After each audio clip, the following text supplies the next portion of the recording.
కుటుంబ కథా చిత్రాలకు ఫేమస్ అయిన వెంకీతో ఎమోషనల్ డైలాగ్స్ ను అద్భుతంగా రాసి ఆ సన్నివేశాల్ని అంతే అద్భుతంగా తీసే త్రివిక్రమ్ చేతులు కలపడంతో ఆ ప్రాజెక్టుపై అంచనాలు పెరిగాయి. వెంకటేష్ త్రివిక్రమ్ కాంబినేషన్ లో సినిమా ఇది ఇప్పటిది కాదు, ఇంకా చెప్పాలంటే దాదాపు దశాబ్దం కిందటి కాంబినేషన్. వెంకటేష్ కెరియర్ లో సూపర్ హిట్స్ గా నిలిచిన మల్లీశ్వరి, నువ్వు నాకు నచ్చో సినిమాల సక్సెస్ వెనుక త్రివిక్రమ్ ఉన్నారనేది కాదనలేని వాస్తవం.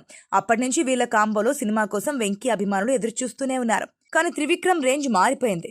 ఆయన మహేష్, పవన్ కళ్యాణ్, అల్లు అర్జున్తో మార్చి సినిమాలు చేశారు తప్ప వెంకీ వైపు రాలేకపోయారు. మధ్యలో నితిన్తో కూడా ఒక మూవీ చేశారు, కానీ వెంకీతో ప్రాజెక్ట్ మాత్రం కార్యరూపం దాల్చలేదు. ఎటుకేలకి ఈ కాంబినేషన్ కార్యరూపం దాల్చింది. వెంకీ త్రివిక్రమ్ సినిమా అధికారికంగా పూజా కార్యక్రమాలతో ప్రారంభమైంది. హారిక హాస్ని క్రియేషన్స్ బ్యానర్ పై వస్తున్న ఈ సినిమాను Suresh Babu camera switch on చేసి మొదలుపెట్టారు. కుటుంబ కథా చిత్రాలకు ఫేమస్ అయిన వెంకీతో ఎమోషనల్ డైలాగ్స్ ను అద్భుతంగా రాసి ఆ సన్నివేశాల్ని అంతే అద్భుతంగా తీసే త్రివిక్రమ్ చేతులు కలపడంతో ఆ ప్రాజెక్టుపై అంచనాలు పెరిగాయి.